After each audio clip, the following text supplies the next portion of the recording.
Captain Jake Morrison's boots echoed against the metallic floor as he walked through the corridors of the massive alien warship. He'd been to a lot of strange places in his 5 years with the human exploration fleet, but nothing quite like this. The Vraxian flagship stretched for miles in every direction, its walls pulsing with bioluminescent patterns that seemed almost alive. Jake stopped at a massive viewport and stared out at the gathering fleet. 40 different species. 40 different ship designs. Some looked like floating crystals, others like organic creatures frozen in metal. The sight made his stomach flip. Humans had only been part of the galactic community for 15 years, and here he was, representing Earth at what the aliens were calling the most important event in 10,000 years. Captain Morrison. A voice crackled through his translator implant. It was Commander Thelkas himself, the leader of the Vraxian Empire. The guy was 8 feet tall with 4 arms and skin that shifted colors based on his mood. Right now it was a deep purple, which Jake had learned meant pride. You honor us with your presence. Jake turned and gave a small nod. Commander. Thanks for the invitation. Though I'll be honest, I'm still not sure why you wanted humans here. Thelkas made a sound like grinding stones, which the translator interpreted as laughter. Your species amuses us. So young, so primitive, yet you managed to build faster-than-light travel using nothing but determination and duct tape, as you call it. Jake forced a smile, but the words stung a bit. Yeah, human technology wasn't as fancy as everyone else's. Their ships looked like flying toolboxes compared to the elegant alien vessels. But they worked, and that counted for something. The commander gestured with 2 of his arms toward the corridor. Come. The gathering is about to begin. You will witness history today. As they walked, Thelkas explained what was happening. Somewhere in the dead Karath expanse, on a planet that had been lifeless for millions of years, explorers had found something incredible. A vault. Not just any vault, but one left behind by the progenitors. Jake had heard stories about the progenitors. Every species in the galaxy had their own myths about them. The first civilization. The ones who supposedly seeded life across the stars. Most scientists thought they were just legends, but apparently this vault was real. We've been studying it for 300 years, Thelkas continued, his voice filled with anticipation. Every major civilization has tried to open it. The Threll Collective with their gravity manipulation. The ZYN Consortium with their matter-phase technology. The great sage mind of Praxis meditated before it for 30 years straight. Let me guess, Jake said. Nobody got it open. Precisely. But now we believe we have succeeded where all others failed. My people have developed quantum computing systems that can process thought itself. We have simulated every possible mathematical sequence that could exist. Today we open the vault and claim the technology of the progenitors. They entered an enormous chamber packed with aliens of every shape and size. Some breathed oxygen like Jake, others wore environmental suits.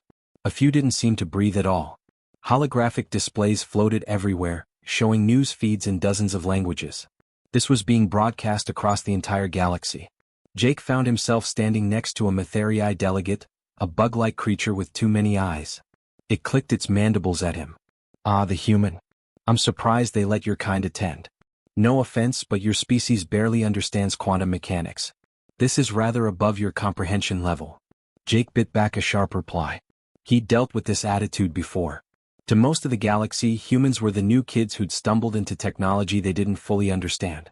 Never mind that humanity had survived ice ages, world wars, and nearly destroying themselves with nuclear weapons. None of that impressed the aliens who'd been traveling between stars for thousands of years. Just here to watch and learn, Jake said diplomatically. The Matherii made a chittering sound and turned away. Jake sighed and looked around the chamber, taking it all in. Representatives from species he'd never even heard of. Translators working overtime to convert hundreds of languages. Security drones floating silently near the ceiling. Everyone was here for the same reason, to see what was inside that vault. According to Thelkas, the progenitors had technology that made current galactic civilization look like children playing with sticks. Faster-than-light drives that could cross the galaxy in hours instead of months. Energy sources that could power entire star systems. Medical technology that could cure any disease and extend life indefinitely. Weapons that could crack planets in half.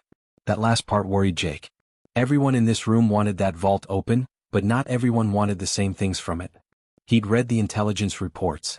Half these species were locked in cold wars with each other. If the wrong people got their hands on progenitor weapons, the whole galaxy could burn. But orders were orders. Jake was here to observe and report back. Nothing more. He was just one human in a room full of the galaxy's elite, waiting to see if the impossible was about to become possible. The crowd fell silent as massive screens descended from the ceiling. Jake felt the temperature in the room drop slightly, whether from environmental controls or the collective anticipation, he couldn't tell. Commander Thelkas moved to the center of the chamber, all four of his arms spread wide in a gesture of presentation. Before we proceed with today's attempt, the commander announced, let us review the history of this magnificent puzzle. The screens flickered to life, showing a barren planet surface. In the center of the image stood something that made Jake's breath catch. The vault door was enormous, easily 100 feet tall and just as wide. But what really grabbed his attention was the surface. It wasn't solid. Instead, geometric patterns flowed across it like living things, shifting and changing in ways that hurt to look at directly. Triangles became circles, became shapes that shouldn't exist in three-dimensional space. Beautiful, isn't it? Whispered a voice beside him. Jake glanced over to see a Talvan engineer, her blue skin gleaming under the chamber lights. I spent 2 years studying those patterns. Nearly drove me insane trying to understand them. The screen changed, showing the first recorded attempt to open the vault. The date stamp read almost 3 centuries ago. A team of Threll miners approached with massive drilling equipment, machines that could bore through solid neutronium. They activated their drills, and Jake watched as the spinning bits touched the vault door. Nothing happened. The drills simply stopped, as if they'd hit something that existed outside the normal rules of physics. The equipment sparked and died, leaving the door completely unmarked. The Threll collective tried brute force first, Thelkas explained. They attempted drilling, cutting, melting, and even nuclear charges. The vault absorbed everything without a scratch. The next clip showed a different approach. Dozens of ZYN scientists surrounded the door with equipment that made Jake's head hurt just looking at it. Energy fields danced between crystalline towers as they worked. The ZYN consortium believed they could phase the door out of normal space, the commander continued. They spent 50 years perfecting their molecular destabilization technology specifically for this task. Jake watched as the energy reached a crescendo, bright enough that the recording equipment automatically dimmed. For a moment, the patterns on the door flickered. Hope surged through the crowd watching the historical footage. Then, suddenly, all the ZYN equipment exploded simultaneously. The scientists scattered, several injured. When the smoke cleared, the door stood exactly as it had before. More attempts followed. A race of telepaths tried to commune with the door, believing it was actually alive. They fell unconscious after 3 days of constant mental contact, claiming the door's consciousness was too vast to comprehend. A civilization of artificial intelligences uploaded themselves into a quantum computer network and spent decades trying to calculate the solution. They eventually gave up, saying the problem expanded faster than they could solve it. The most haunting clip showed the sage mind of Praxis, a being supposedly so enlightened it had transcended normal existence. The ancient creature sat motionless before the door for 30 years. When it finally rose and walked away, it left behind a single message carved into the stone floor. I understand nothing. Jake felt a chill run down his spine. These weren't primitive civilizations. These were species with technology that made Earth look like it was still in the Stone Age. And every single one had failed. However, Thelkas said, his skin shifting to a bright gold color that indicated supreme confidence, we Vraxians have succeeded where others could not. We did not approach this as a physical problem or even a purely mental one. We recognize the truth. The vault door responds to consciousness itself. The screens now showed the current setup. Around the actual vault, thousands of cables connected to arrays of machinery. Bioorganic processors pulsed with light. Quantum computers hummed with barely contained energy.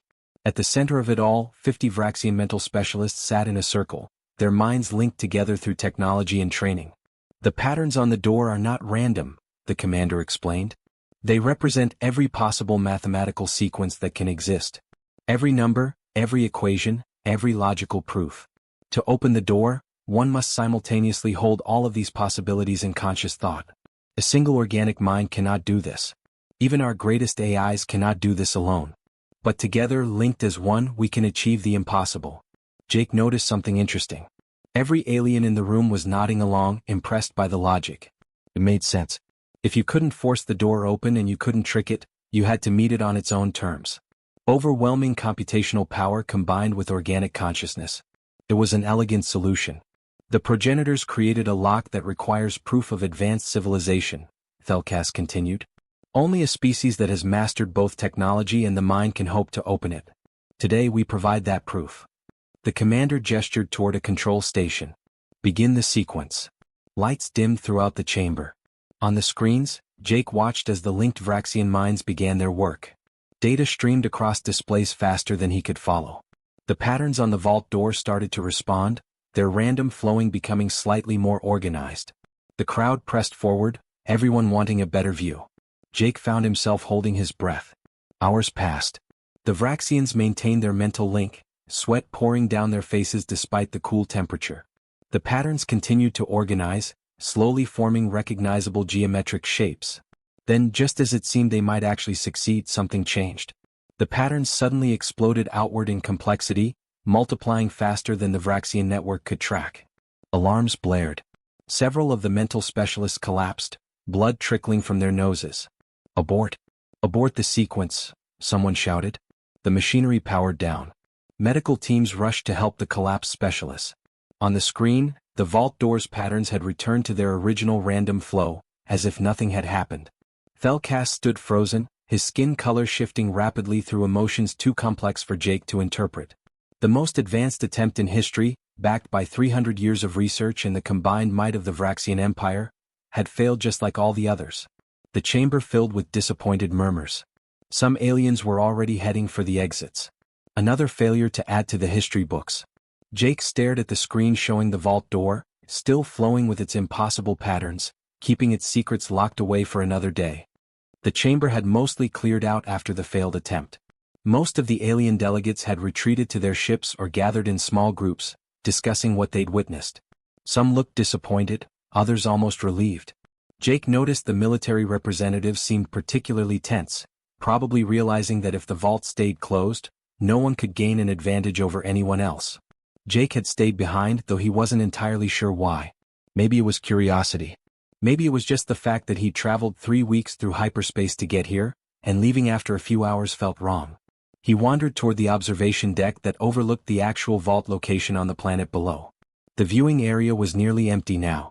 Just a couple of technicians monitoring equipment and that same Talvan engineer he'd spoken to earlier. She was staring at a holographic display showing the vault door's patterns, her expression distant. "Mind if I take a look?" Jake asked, gesturing to the display. She glanced at him, then shrugged. "Sure. Not like it matters now. We're packing up tomorrow. Commander's orders." Jake studied the hologram. Up close, the patterns were even more mesmerizing. They flowed like water but also like music, if music could be seen. Shapes formed and dissolved, following rules that seemed to change moment by moment. He'd never seen anything like it. "You said you studied this for 2 years?" he asked. 2 years, 3 months and 16 days, she replied. "Nearly cost me my career. My superiors thought I was wasting time. Turns out they were right." "What did you learn?" She laughed, but there was no humor in it. "That I'm nowhere near as smart as I thought I was. Every time I thought I saw a pattern, it would shift into something else. It's like the door is playing a game, staying just one step ahead of whoever's looking at it." Jake nodded slowly. He'd felt something similar when he first saw the footage. Like the door was somehow aware of being watched. "Can I ask you something? Has anyone ever tried just talking to it?" The Talvan engineer turned to look at him fully now, her expression puzzled. "Talking to it? It's a door, not a person." "Yeah, but Commander Thelkas said it responds to consciousness. Everyone's been treating it like a math problem or a computer system. But what if it's more than that?" She considered this for a moment, then shook her head. "The telepathic races tried that. The Mindari spent weeks broadcasting thoughts at it. Nothing happened. But did they talk to it like a person, or did they treat it like a puzzle they were trying to solve?" The engineer opened her mouth to respond, then paused. "I don't know. I wasn't there for that attempt. Why does it matter?" Jake wasn't sure how to explain it. Back on Earth, his grandfather had been a locksmith. Old school, working with actual physical locks that people could pick or break. Jake had spent summers as a kid watching the old man work. One thing his grandfather always said stuck with him: a good lock isn't just about keeping people out. It's about knowing who you want to let in. "Maybe the progenitors weren't trying to keep everyone out," Jake said slowly, thinking it through as he spoke. "Maybe they were waiting for someone specific. Someone who would approach it the right way. With respect, Captain, that's a nice thought, but we're talking about a civilization that existed millions of years ago. They didn't leave this vault as some kind of personality test. Jake couldn't argue with her logic, but something still nagged at him. Every attempt he'd seen had been about force or cleverness or raw computational power. Everyone was trying to prove they were smart enough to deserve what was inside. But what if that was the wrong approach entirely? He requested permission to visit the planet's surface. The request went through 3 layers of bureaucracy before landing on Commander Thelkas's desk. To Jake's surprise, it was approved within an hour. Maybe the commander figured it couldn't hurt. The vault had already defeated the galaxy's best minds. What harm could one curious human do? The shuttle ride down was quiet. Jake went alone, much to the confusion of the Vraxian pilot. When they landed near the vault site, the pilot informed him he'd wait in orbit and return in 2 hours. Standing on the planet's surface felt surreal. The ground was dark gray stone, worn smooth by eons of wind. The vault door rose before him like a monument to impossible things. In person it was even more impressive than on the screens. The patterns flowed across its surface, and Jake realized the engineer had been right. They did seem to respond to observation, becoming slightly more active when he looked directly at them. He walked closer, his boots crunching on the ancient stone. Equipment from the various attempts littered the area. Broken drills. Burned-out cables. Meditation cushions left behind by the sage mind, now faded and torn. Jake stopped about 10 feet from the door. He felt foolish suddenly. What was he doing here? He was a ship captain, not a scientist or a philosopher. He didn't have advanced telepathic abilities or quantum computers linked to his brain. He was just a guy from Earth who'd gotten lucky enough to be picked for this mission. But he was here now. Might as well try. He looked up at the massive door and the patterns flowing across it. This close, he could almost feel them, like standing near a waterfall and sensing the vibration in the air. Has anyone tried asking it to open? He joked back in the chamber. Everyone had laughed. But standing here now, that joke felt less funny and more like maybe, possibly, the only thing no one had actually tried. Jake took a breath and stepped closer. Behind him, he knew cameras were watching. Up in orbit, probably half the delegates were tuned in, curious to see what the human was going to do. He could imagine their commentary. Watch the primitive try his luck. This should be entertaining. Let them watch. Jake had stopped worrying about what others thought of humanity a long time ago. Sometimes being underestimated was an advantage. He reached out and placed his hand on the vault door. The surface was cool to the touch and hummed with barely perceptible energy. The patterns shifted around his hand, flowing like water around a stone in a stream. Now came the hard part. What exactly was he supposed to say? Jake stood there with his hand on the vault door, feeling slightly ridiculous. What was he supposed to say? He'd never been good at speeches or formal presentations. Back at the academy, he'd barely passed his public speaking courses. Now here he was, about to talk to a door that had stumped the greatest minds in the galaxy. He could feel the cameras watching him from orbit. Probably everyone was taking bets on how quickly he'd give up and walk away. The thought almost made him smile. Humans had gotten really good at proving people wrong over the years. Okay, he said quietly, his voice barely above a whisper. I know you probably don't care, but my name's Jake. Jake Morrison. I'm from a planet called Earth. It's pretty far from here, out in what everyone calls the boring part of the galaxy. The patterns continued flowing. No response. Jake hadn't really expected one, but it still felt strange talking to something that might not even be listening. I'm not like the others who've been here, he continued. I don't have quantum computers in my head. I can't do telepathy or any of that fancy stuff. I'm just a guy who flies a ship and tries not to mess things up too badly. He paused, gathering his thoughts. This felt important somehow, like he needed to get the words right. But trying too hard to sound impressive would miss the point. His grandfather had taught him that authenticity mattered more than eloquence. The thing is, everyone who's come here has been trying to prove something.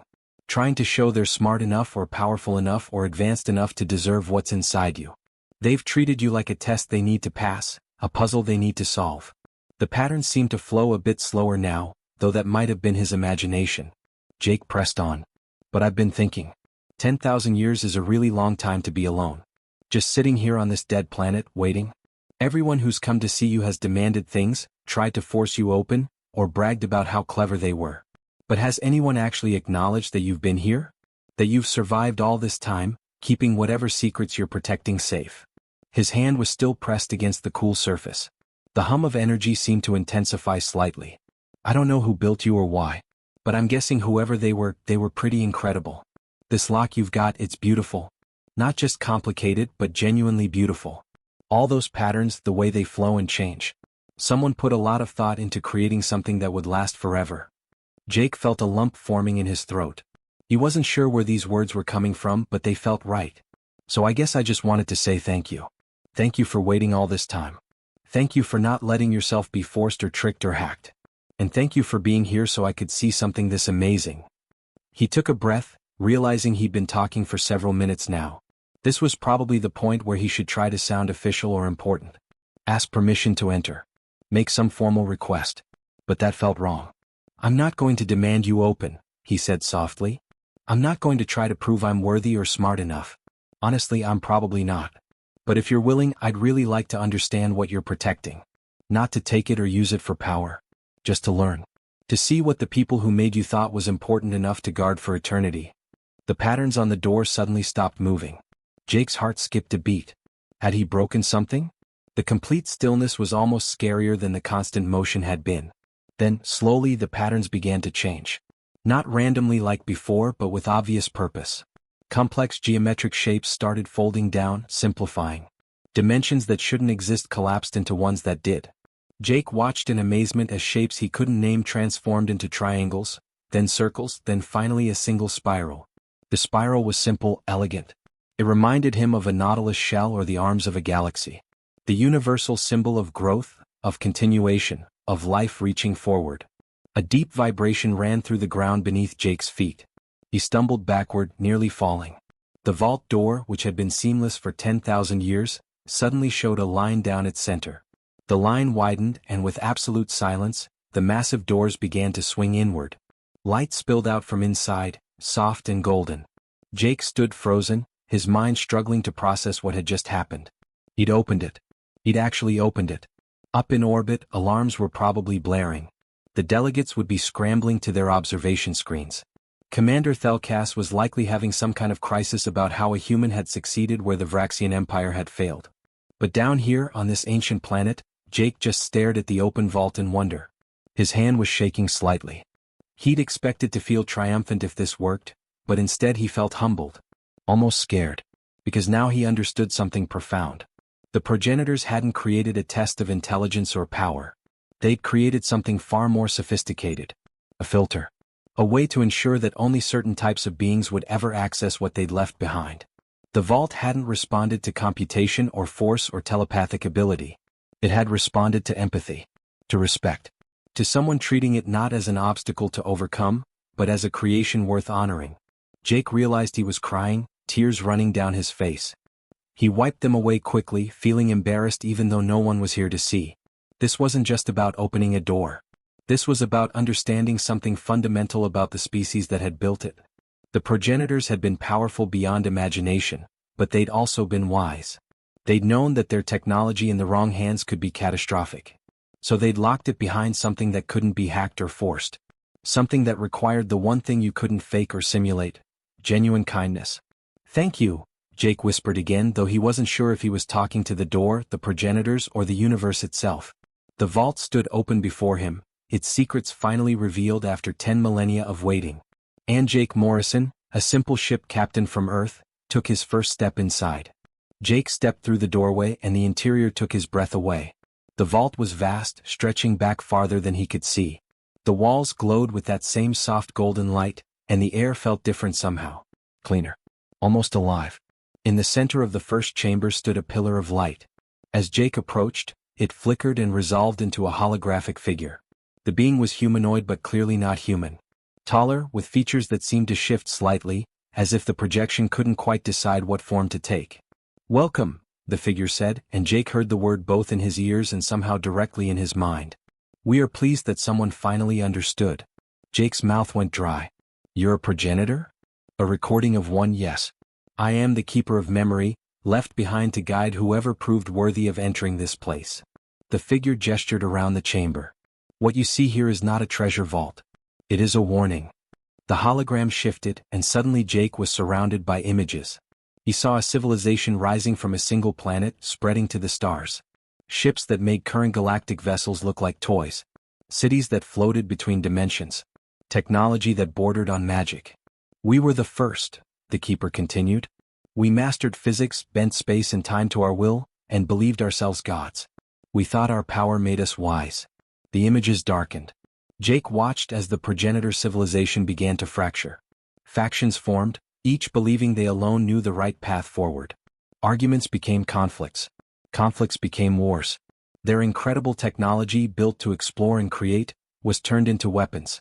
We nearly destroyed everything, the Keeper said quietly. In our arrogance, we almost ended all life in this galaxy. We had the power to create worlds, but we used it to crack planets in half. We could cure any disease, but we engineered plagues as weapons. Every tool became a blade pointed at our own throat. Jake felt sick watching the destruction play out. Entire solar systems reduced to debris fields.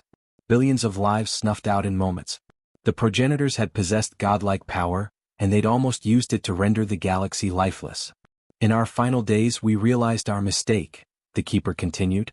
Power without wisdom is catastrophe waiting to happen. Intelligence without empathy leads only to destruction. We had evolved our minds and our technology, but we had forgotten to evolve our hearts. The images shifted again, showing the surviving progenitors working frantically. They were building something, Jake realized. Not weapons, but repositories like this vault. We made a choice, the Keeper explained. We would seal away our most dangerous knowledge. Not destroy it, because future civilizations might genuinely need it someday.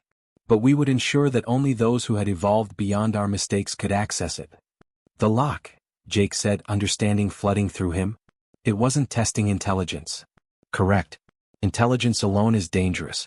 We needed to ensure that whoever opened this vault had developed something we lacked. The wisdom to approach power with humility.